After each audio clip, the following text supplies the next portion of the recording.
Magandang araw mga kaibigan.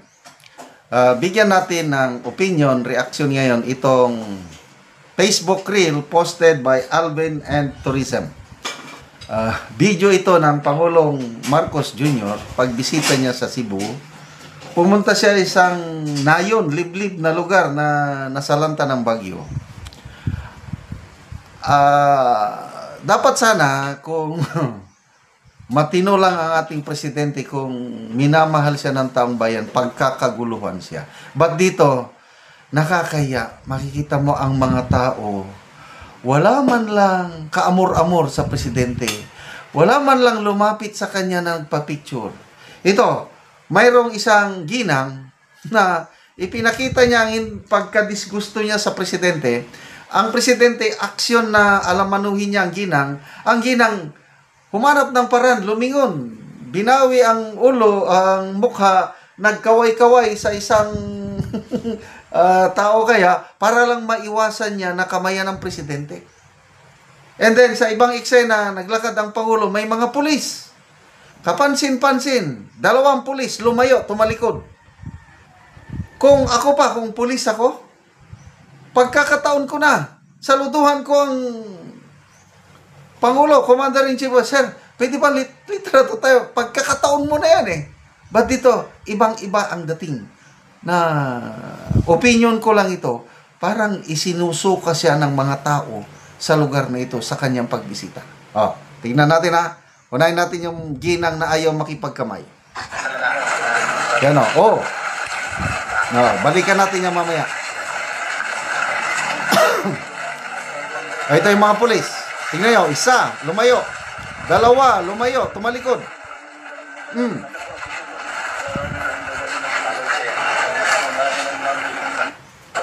Yan yung ginang, aksyon ng kamay,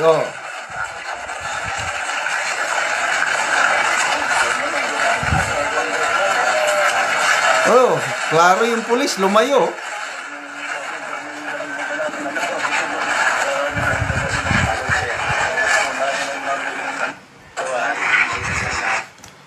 Okay, ito, personal ko ito na experience, nung kampanyahan pa, nung bago mag-election, May 2022, gustong-gusto kong makapapicture kay candidate BBM.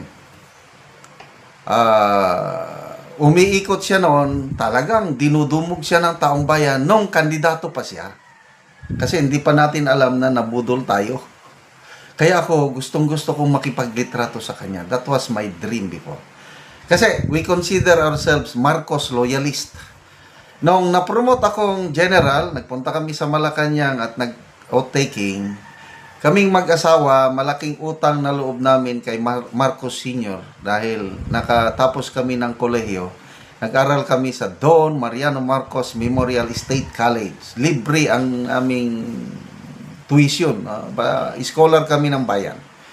Kaya sabi ko sa akong wife, hanapin natin. Kasi sa Malacanang may mga portrait ng mga nagdaang presidente. Dali,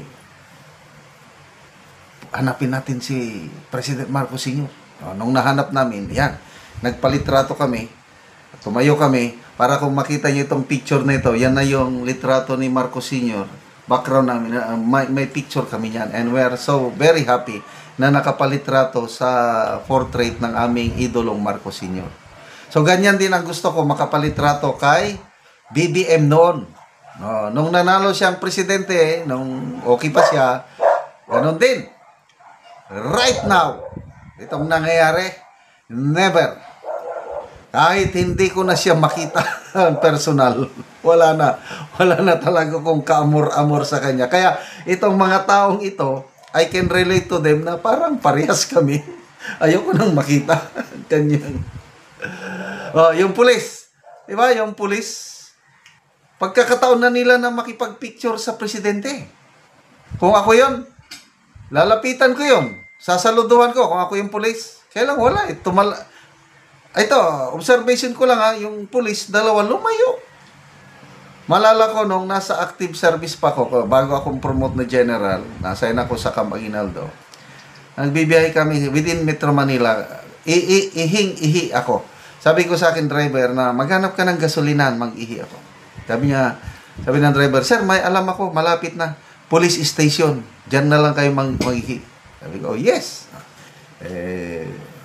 Parada kami sa police station. Bumaba yung driver ko.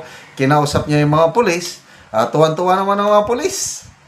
Kasi, 1-star general, iihi doon sa nilinisan muna nila yung CR nila. Then, bumaba ko, ihi. Nakagaan ang pakiramdam. Sabi ko, salamat ha. Kaya mga pulis, sabi ko, sir, pwede ba makapagpalitrato sa inyo? Oh, sabi ko, yes, why not? Yan. Individual, I think, mga 3-4 na pulis na abutan ko sa situation. No? Individual, kanya-kanyang labas ng camera. Kasi, bibihira, sir, makakita kami ng, Cellphone. Cellphone, no? Bibihira, sir, makakita kami ng 1-star general. Kanya-kanya, then individual group. Tuwan-tuwa sila. Then, magpunta ako sa iba't ibang lugar ng Pilipinas. Ako yung commander ng AFP Reserve Command. Sa mga reservists, pinupuntahan ko. Ganon. Ang mga civilians man, o mga reservists na pinupuntan ko, gustong-gustong makipagpalitrato sa isang 1-star general. Ang tagal! Kaya lang pinagbibigyan ko, nakalinya sila eh. That was one of my glorious moments in my military career. Yung gustong makipaglitrato sa isang 1-star general. So ako, 1-star general lang. Ang daming gustong makipaglitrato. How about itong presidente? Ayaw man lang lapitan, ayaw man lang kamayan. Ano bang pakiramdam ng presidenteng ito? Malala ko si Tatay Digong, nung hindi pa siya nakidnap, somewhere in Metro Manila. Nagkakagulo. Video ito, napanood ko, nagkakagulo mga pulis. Kanya-kanyang lapit. Group picture, selfie, individual. Nagkakagulo. Si Tatay Digong naman, very sport. Sige, ganun siya. Pagbigyan niya. Kasi mahal ni Tatay Digong ang mga men and women in uniform. Siya lang yung presidente na dinobli niya ang sahod ng mga men and women in uniform. Kaya maraming nagmamahal kay Tatay Digong na katulad namin, retired man or active. Ang presidente, I don't know, how does he feel sa mga sitwasyong ganito? Parang wala na, baliwala na sa kanya. Manhid na ba? Kabaliktaran, si BP Sara ngayon, punta sa kahit saang lugar, dinodumog siya ng mga tao. Ang presidente, kawawa. Okay, salamat mga kaibigan sa inyong pagsubaybay sa ating channel. Nakakatulong kayo ng malaki sa tribong Talanding ng Bukidnon dahil ang income natin sa channel na ito, pantulong po sa tribo. Namimigay tayo ng livelihood assistance sa kanila, nagpapatanim ng saging lakatan at Arabica coffee. Panoorin nyo ang video na ito. Muna ni ang saging lakatan ni Manoy Boy, nga una niyang tanom, nga namunga na. O muna ni siya ang giputos. O giputos yun para nga sinaw ang iyang bunga.